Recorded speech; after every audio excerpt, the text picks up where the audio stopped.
My name is Maya Ellison, and I'm 32 now.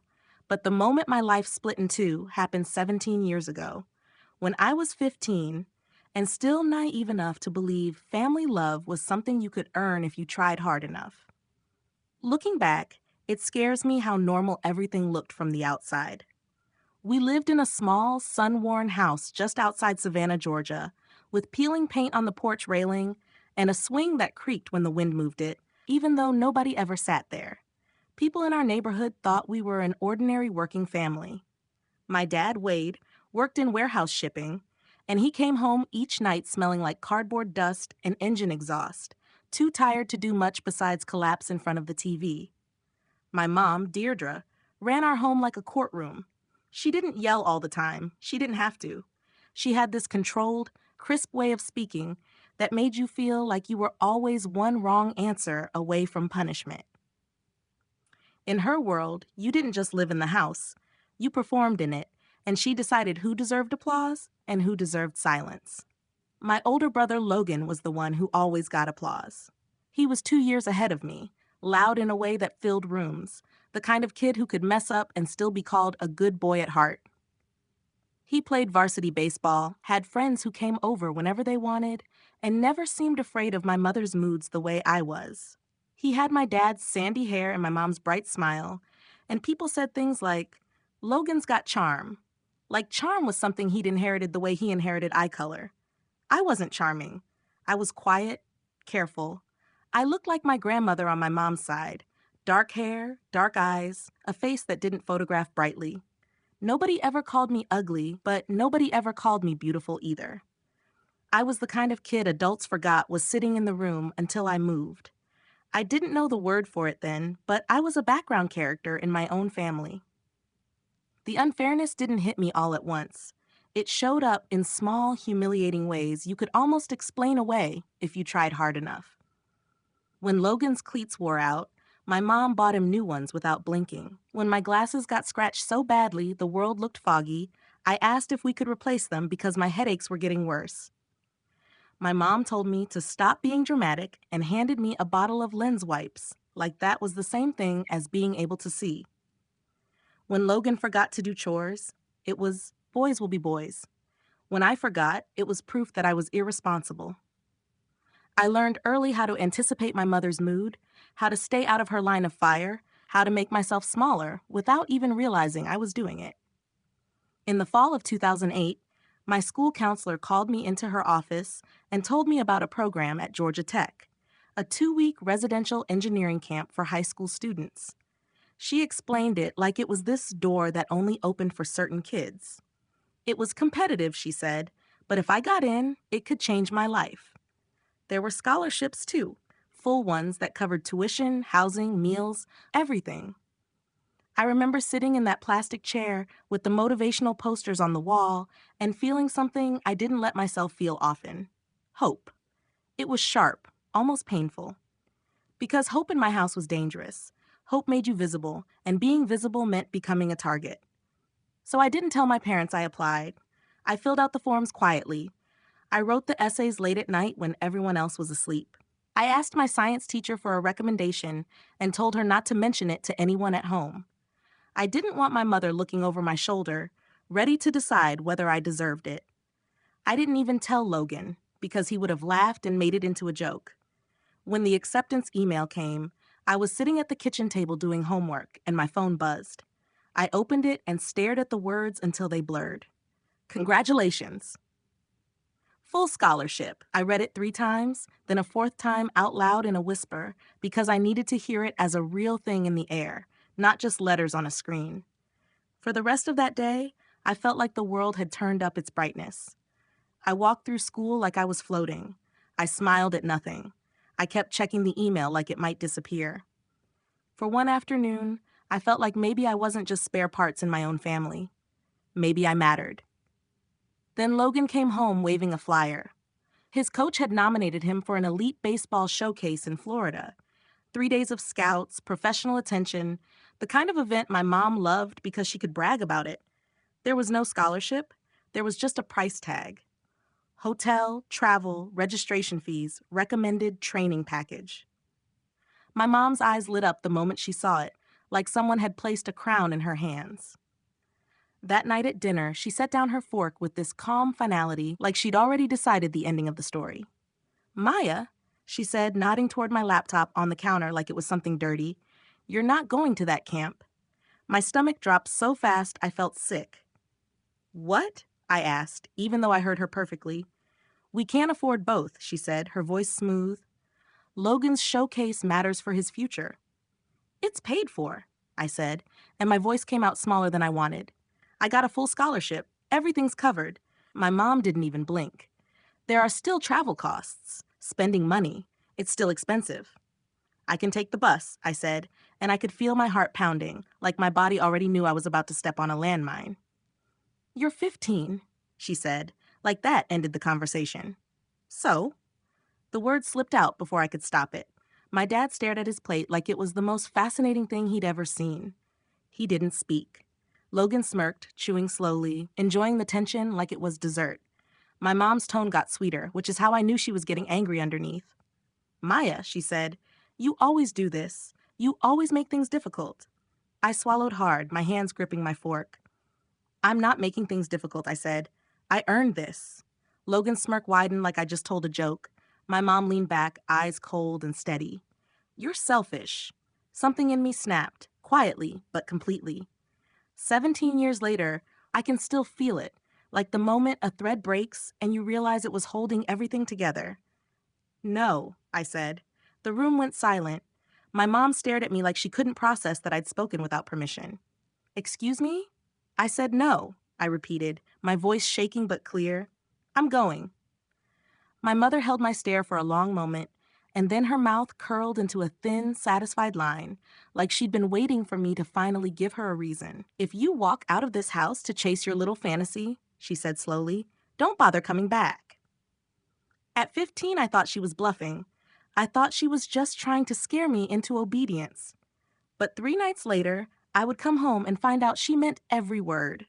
3 nights after that dinner, I learned exactly how serious my mother had been. I had picked up an extra shift at the public library after school, partly to stay out of the house, and partly because I'd started saving small amounts of money anywhere I could. I didn't have a plan yet, but something inside me knew I might need one. When I walked up the cracked concrete path to our front porch that evening, I noticed the light was off. That wasn't unusual. What was unusual were the 2 black trash bags sitting upright beside the door, tied tight at the top like overstuffed secrets. I stopped walking. Even before I touched them, I knew. My name was written on a strip of masking tape stuck to one of the bags. Just Maya. Not even my full name, like a misplaced item waiting to be claimed. I dropped my backpack slowly and untied one of the knots with trembling fingers. Inside were my jeans, my t-shirts, my notebooks, the framed photo of me in 8th grade holding a science fair ribbon. Everything that had been in my bedroom drawers was crammed into those plastic bags. My chest started to cave in on itself. The front door opened. My mother stood there, arms folded, face calm. Not angry, not emotional, just resolved. "You made your choice," she said evenly. "Now we're making ours." My mouth went dry. "What is this?" "You said you were going to that camp," she replied. "We don't support that decision. If you want to live like you don't need this family, then you don't get to be part of it." The words didn't even feel real. "Where am I supposed to go?" I asked. I hated how small my voice sounded, like I was 5 instead of 15. "I called Rochelle," she said, and the way she said my aunt's name made it clear she thought this was some kind of insult. "She's always wanted to interfere. She can deal with you." Aunt Rochelle, my dad's older sister. The one my mother accused of being self-righteous and dramatic. She lived in Asheville, North Carolina, 8 hours away. I'd seen her maybe once or twice a year growing up. She was the only adult who ever looked at me like I was something worth studying instead of tolerating. My dad appeared in the hallway behind my mother. He didn't step outside. He didn't argue. He didn't even meet my eyes. He just stood there, silent, hands shoved into his pockets like this had nothing to do with him. "Dad?" I whispered. He looked down at the floor. That hurt more than anything my mother had said. Logan leaned over the staircase railing inside the house, watching. His expression flickered between curiosity and discomfort.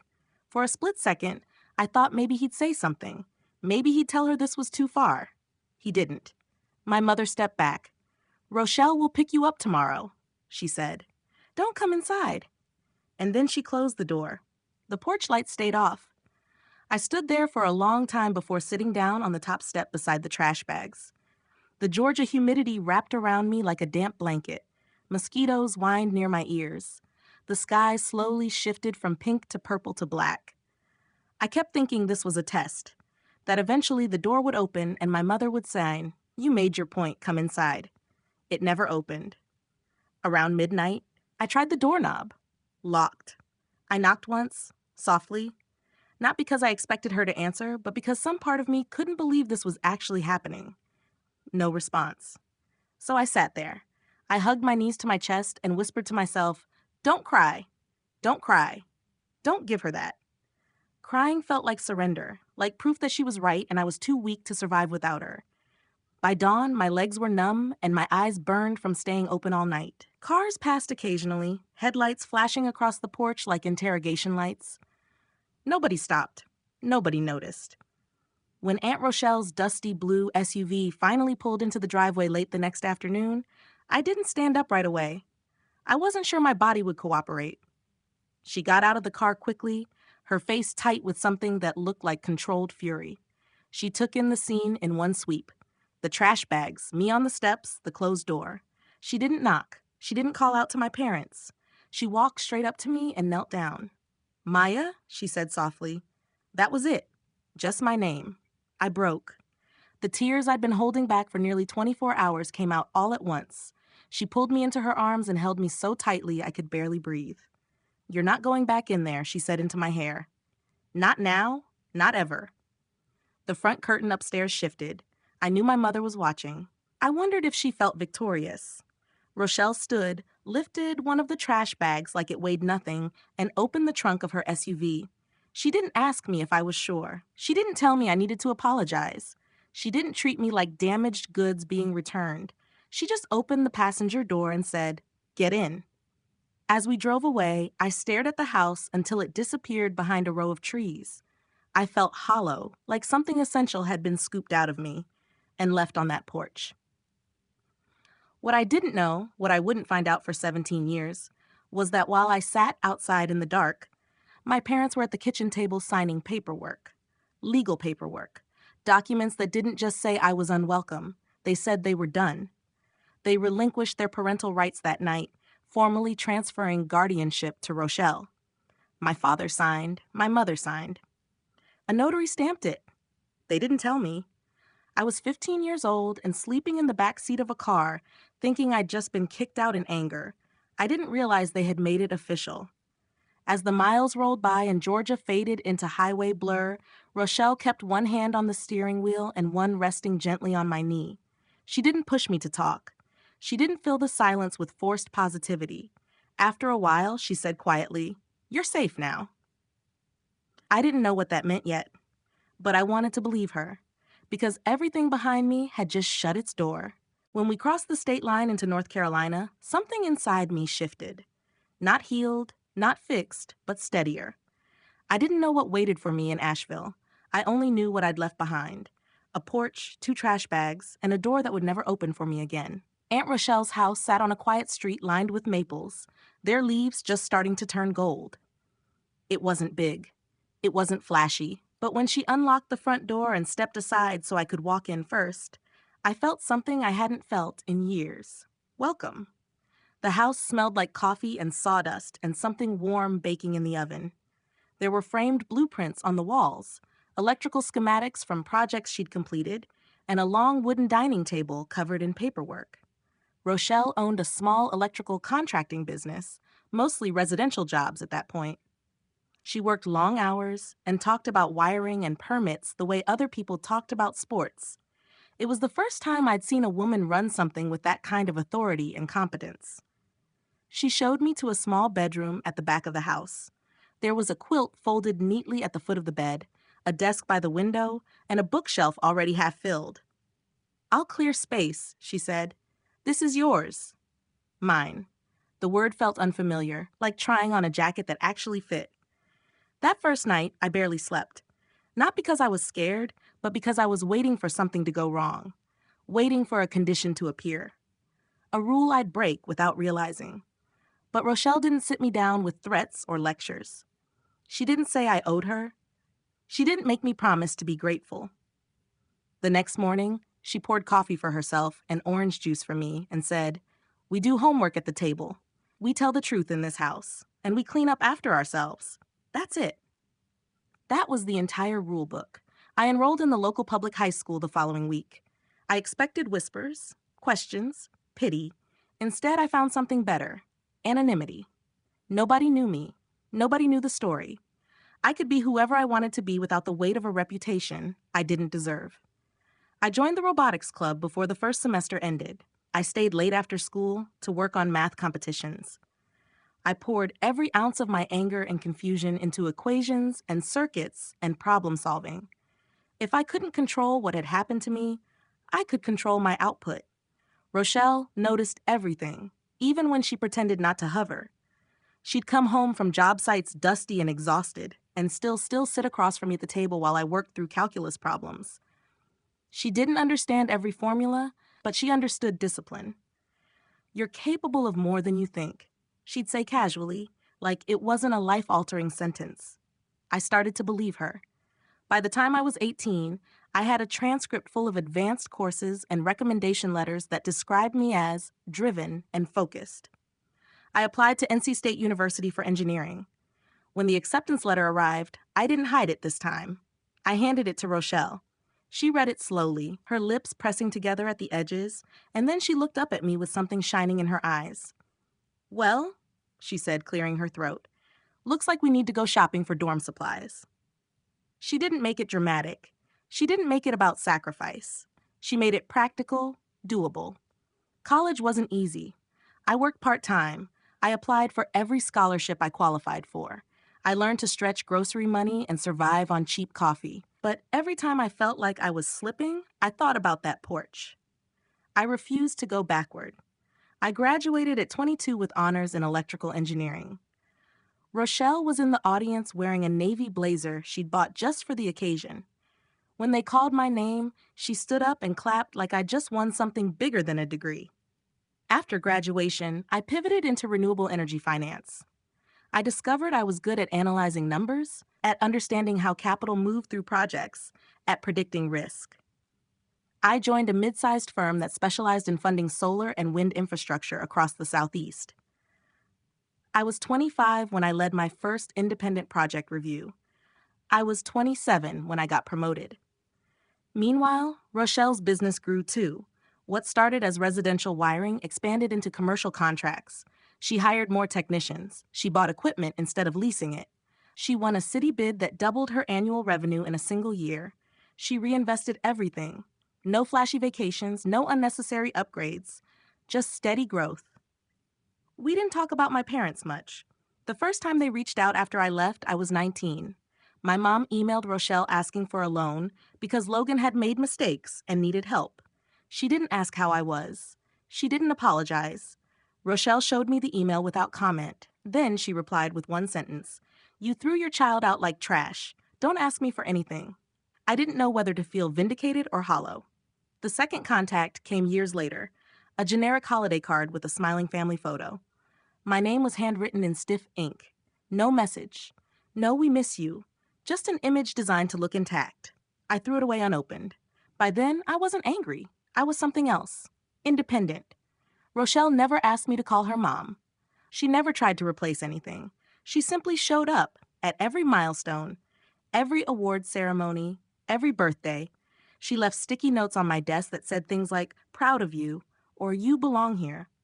And slowly, over years, the girl who sat on a porch whispering "Don't cry" began to disappear.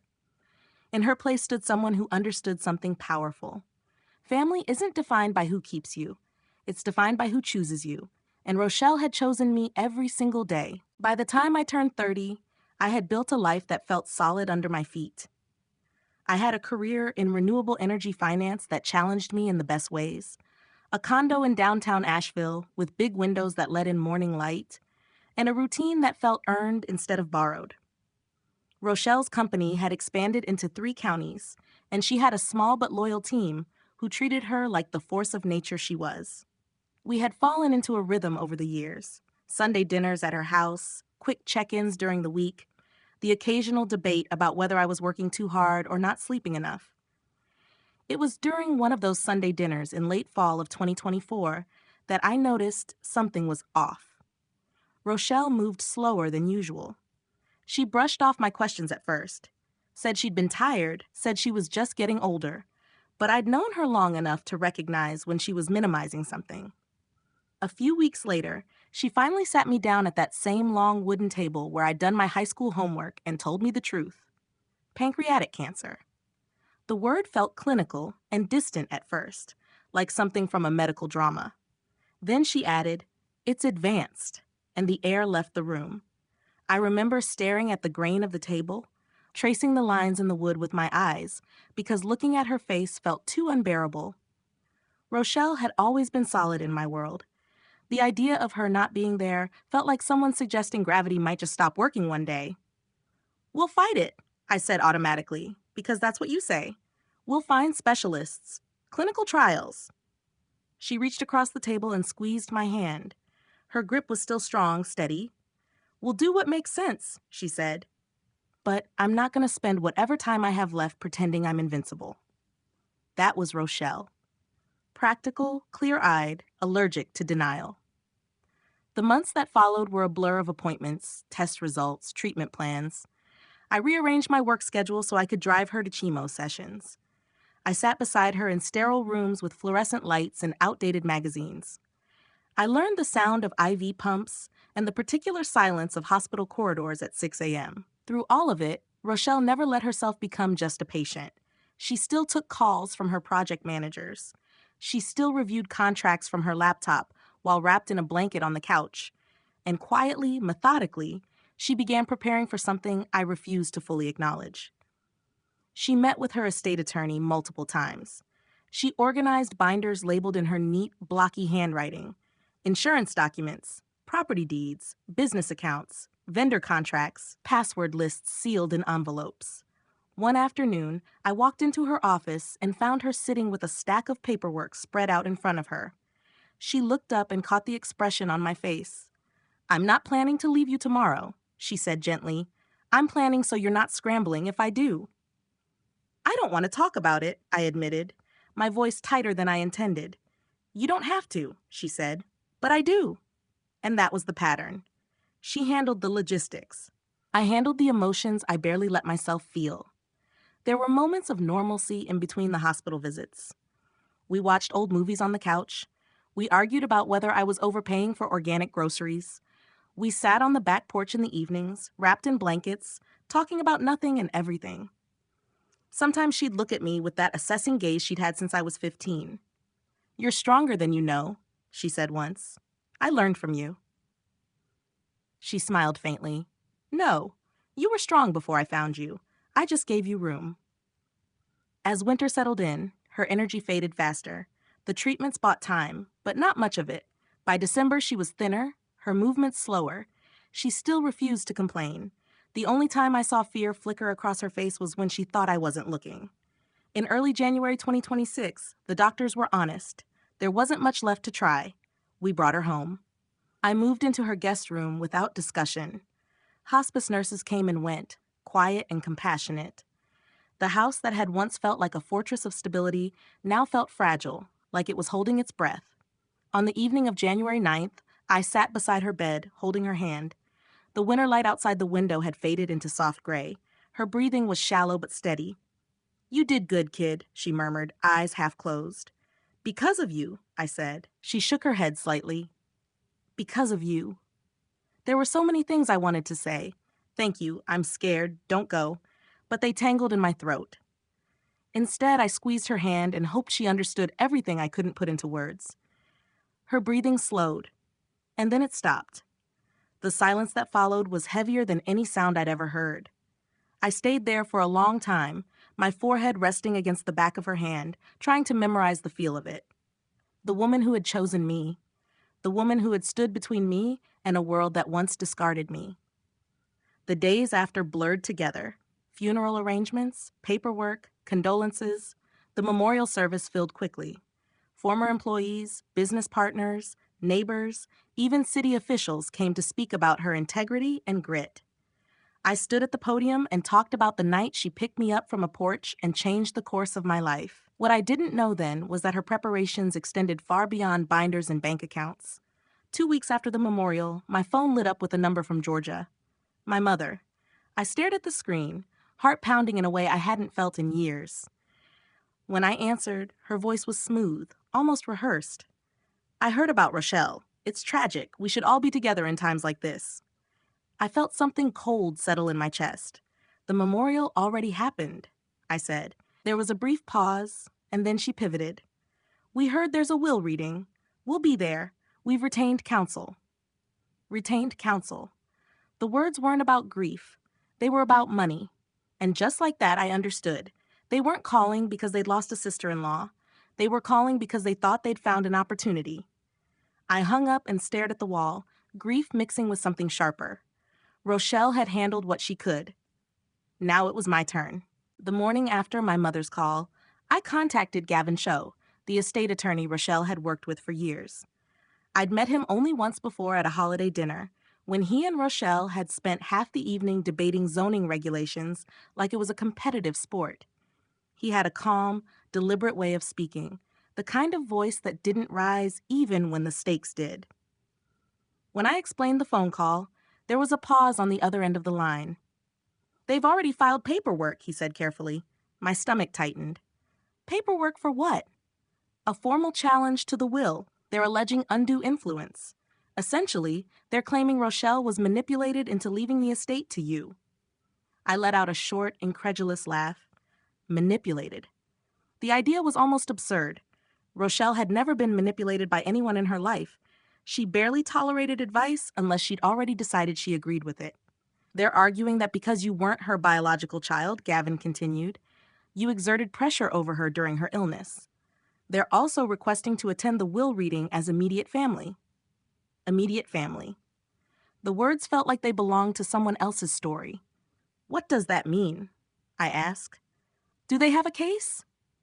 Gavin didn't answer right away, and that silence unsettled me more than if he'd said yes. "Legally," he said finally, "their claim is weak, but weak doesn't mean harmless. If they pursue litigation, the estate can be frozen during the dispute. That could delay asset transfers, business operations, everything. It could take a year or more to resolve." A year. Rochelle's company had active contracts, payroll, equipment leases.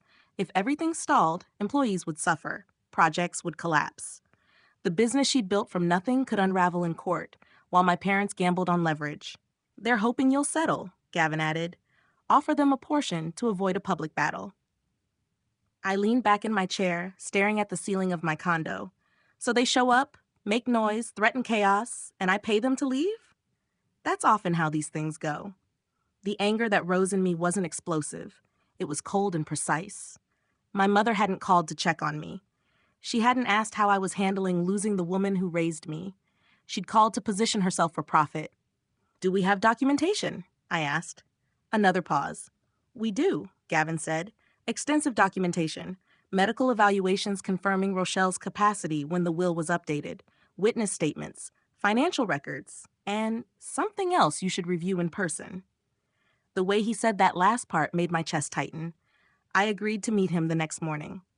Gavin's office overlooked downtown Asheville, all glass and muted tones. He greeted me with a handshake that felt steady, grounding. When we sat down, he placed a thick file on the desk between us. "Before the will reading," he said, "you need to understand the full picture." He opened the file and slid a document forward. The header read, "Voluntary relinquishment of parental rights and transfer of legal guardianship," dated October 21st, 2008. The date made my stomach drop. That was 3 days after I'd been forced onto the porch. My eyes scanned the page slowly, disbelieving. It stated that Wade Ellison and Deirdre Ellison had voluntarily relinquished all parental rights to their minor child and transferred full legal guardianship to Rochelle Ellison.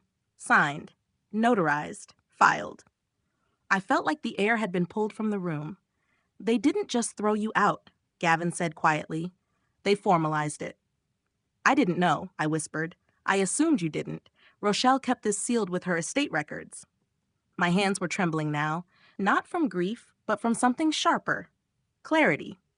That night on the porch hadn't been a threat or a bluff. It had been a transaction.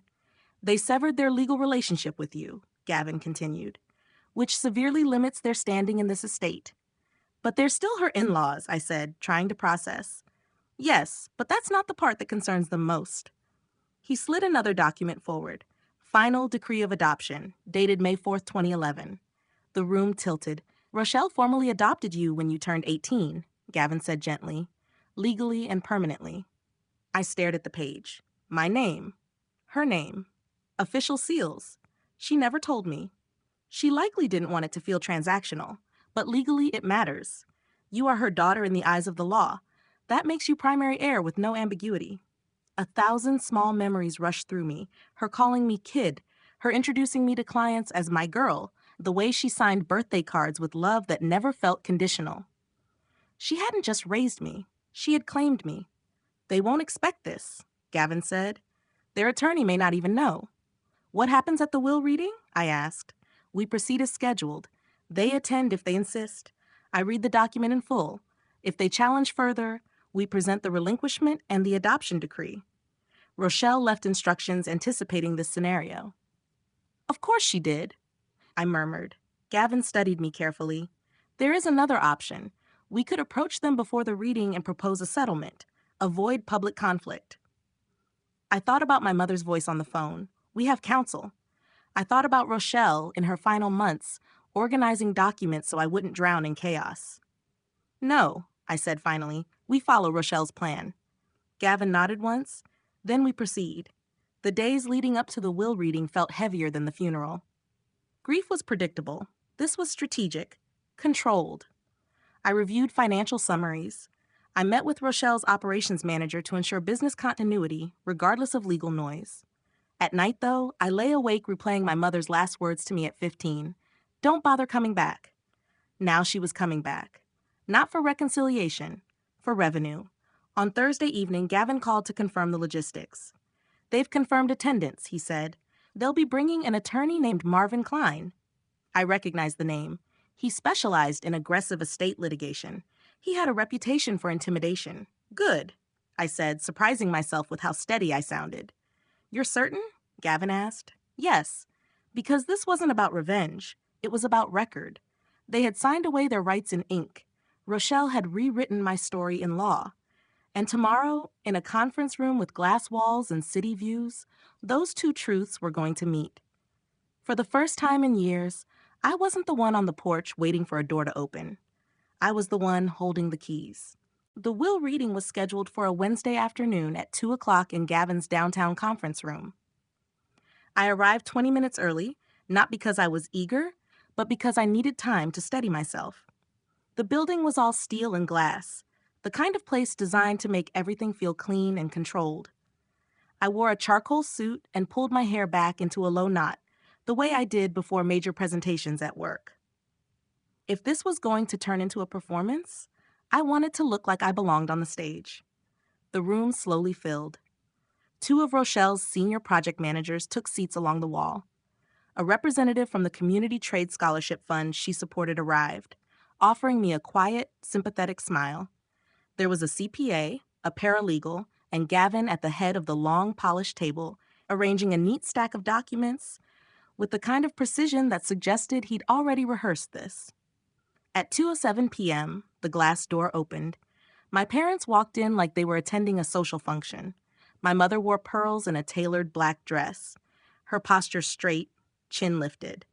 My father's suit looked too stiff, like it had been pulled from the back of a closet. Logan followed behind them, older now, broader, but carrying the same restless energy. And then came their attorney, Marvin Klein, tall, silver-haired, briefcase polished to a mirror shine.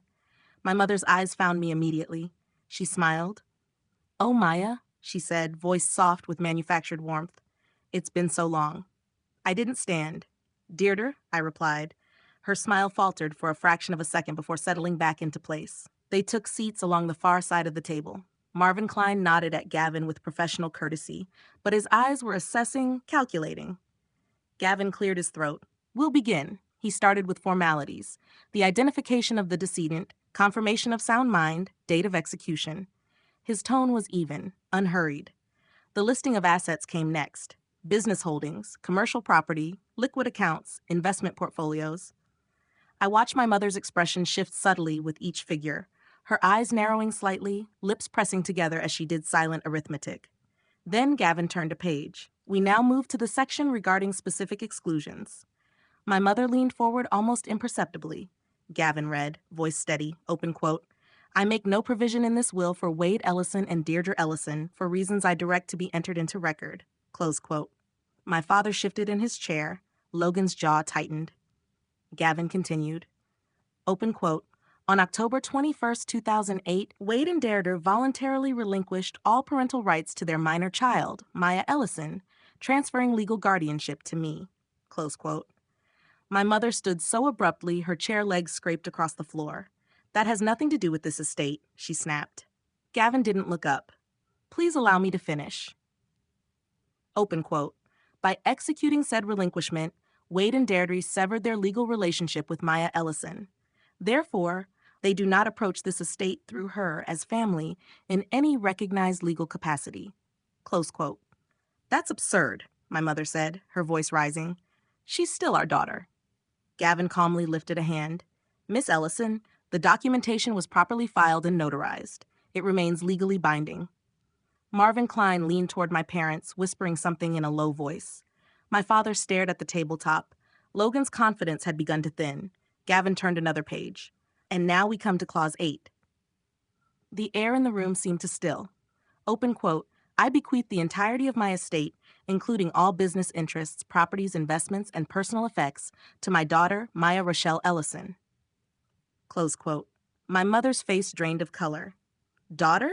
She repeated, the word breaking in half. Gavin continued without pause. Open quote, Maya Ellison was formally adopted by me on May 4, 2011. The adoption was finalized in accordance with North Carolina law and is irrevocable. Close quote. The silence that followed was almost physical. I felt the weight of the moment settle over the room. For years, I had known Rochelle as my guardian, my aunt, my protector. I hadn't known she'd taken that final step legally. I hadn't known she'd turned choice into permanence. She can't, my mother started. She did, Gavin said gently. The decree is included in the estate file. You may review it. Marvin Klein requested the document. Gavin slid a certified copy across the table. Marvin's eyes scanned the page quickly, then more slowly. I watched his posture change, less aggressive, more cautious. My mother turned to him urgently. You said we had grounds. Marvin didn't answer immediately. He was reading the relinquishment document next. I could almost see the strategy unraveling in real time. Gavin then lifted a sealed envelope. Rochelle included a letter to be read aloud in the event of a challenge. He looked at me. I nodded. He opened it and began. Open quote. If this is being read, it means the past has tried to rewrite itself. Maya, you were never abandoned because you lacked worth. You were abandoned because some people lack capacity. Close quote. My mother inhaled sharply. Open quote. They relinquished you in ink. I claimed you in love and then in law. There will be no confusion about who you are or where you belong. Close quote. Tears blurred my vision, but I kept my posture straight. Open quote. This estate goes to my daughter not out of charity, but out of certainty.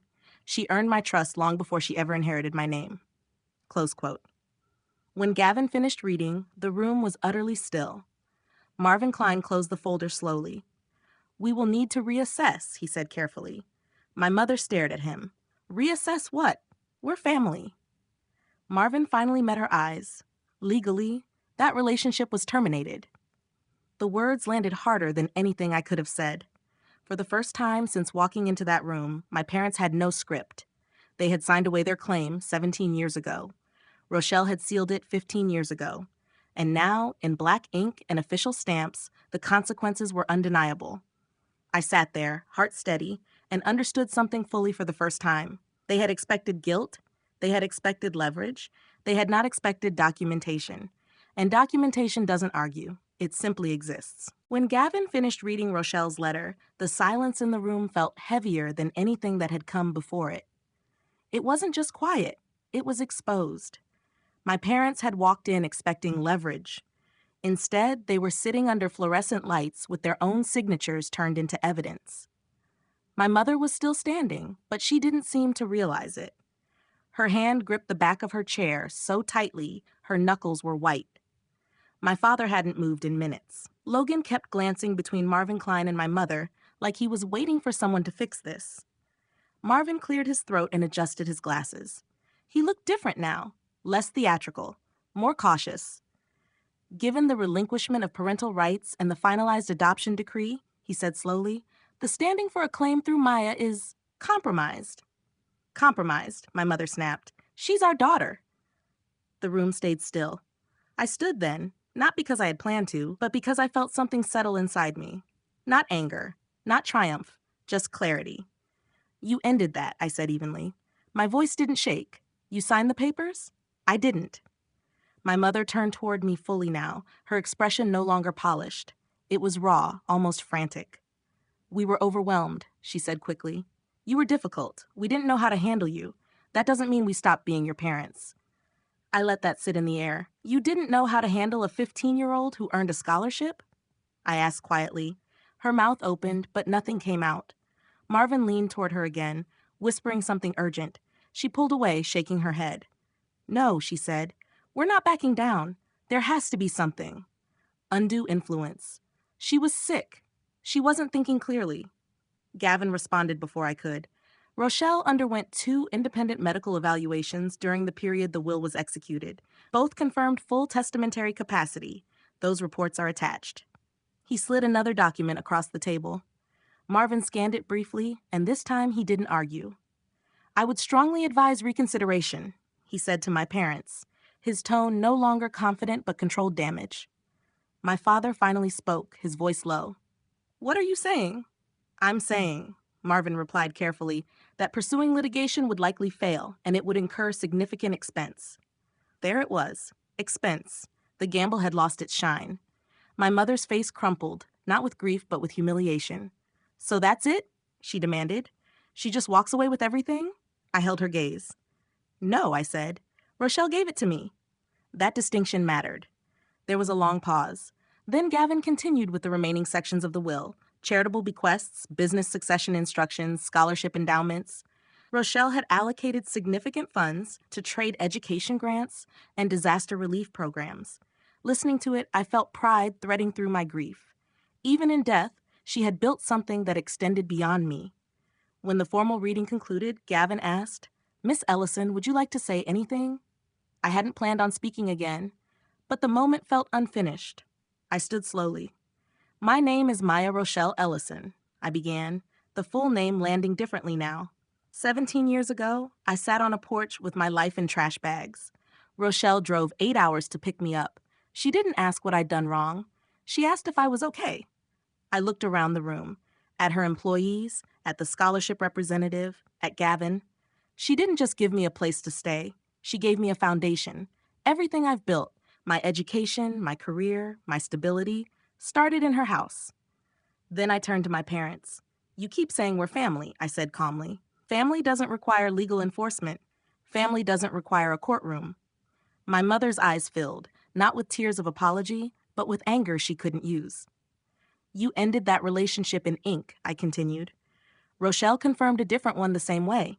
You don't get to erase that because it's inconvenient now. The room remained silent. For a moment, I saw something flicker across my father's face. Regret, maybe. But it was brief, and it didn't change anything. Marvin closed his briefcase. We'll be withdrawing the challenge, he said formally. The words felt definitive. My mother sank into her chair like something inside her had deflated. Logan stared at the table. My father looked smaller than I remembered. They had walked in expecting a payout. They were leaving with paperwork they couldn't rewrite. As people began to gather their belongings, my mother stood one last time. She didn't look at Marvin. She looked at me. You could still share, she said quietly. We're not asking for everything, just what's fair. Fair. The word almost made me laugh. Fair, I said softly, would have been not putting a 15-year-old on a porch. Her lips pressed together tightly.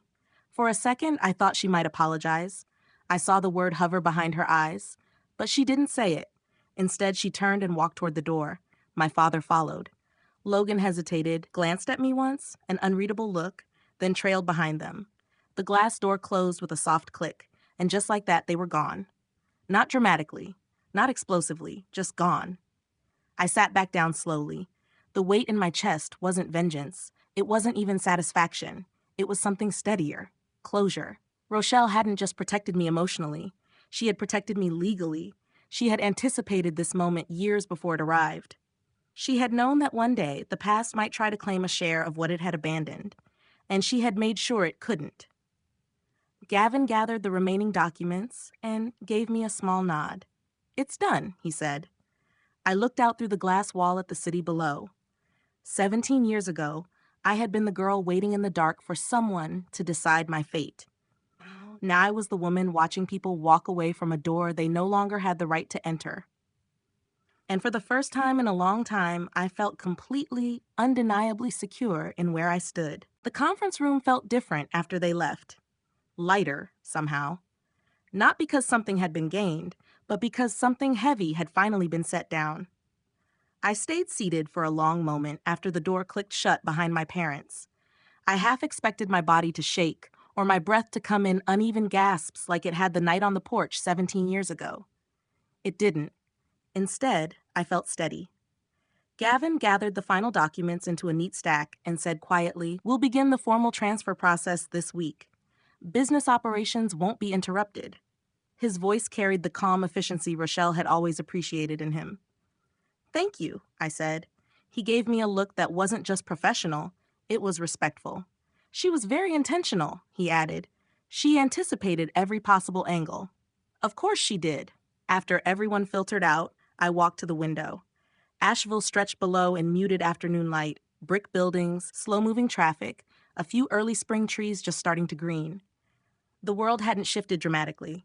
No thunder, no applause, just the hum of ordinary life continuing. 17 years ago, I had sat in darkness thinking I had been erased. Now, in a glass office tower, I was legally and permanently anchored. That night, I went back to Rochelle's house instead of my condo. I hadn't slept there since hospice ended, but something pulled me back. The house felt quiet without her, but not hollow. Her blueprints still hung on the walls. Her boots were still by the back door. A faint trace of her cedar and coffee scent lingered in the hallway. I sat at the long wooden table and ran my fingers over the grooves in the grain, just like I had the night she told me about the diagnosis. So many versions of me had sat at this table. The frightened 15-year-old, the determined student, the exhausted college grad, the woman holding her guardian's hand as she slipped away. Now I sat there as her daughter. Not metaphorically, not emotionally, legally. And somehow that mattered more than I expected. The next few weeks were filled with logistics, bank meetings, business succession paperwork, contract transfers. Rochelle had structured everything meticulously. Her company transitioned smoothly. Payroll went out on time. Projects continued. Nothing collapsed under legal chaos because she had refused to leave it to chance. I kept my role steady. I didn't make sweeping changes. I didn't try to reinvent anything immediately. I met with her team and told them what I meant with complete sincerity. We're continuing what she built. And I did. I also finalized the establishment of the Rochelle Ellison Trade Scholarship, something she had outlined in her will, but left flexible. It would fund technical education for students from unstable family situations. I didn't announce it publicly right away. I just signed the documents and let the first funds be distributed quietly. Because sometimes legacy doesn't need spectacle. It just needs continuity. A month after the will reading, I received a brief email from Marvin Klein's office, formally withdrawing the challenge. No apology, no commentary, just confirmation that the case was closed. I didn't reply. My parents didn't call again. They didn't show up. They didn't try a second strategy. And that silence felt like proof that the fight had never been about reconciliation. It had been about access.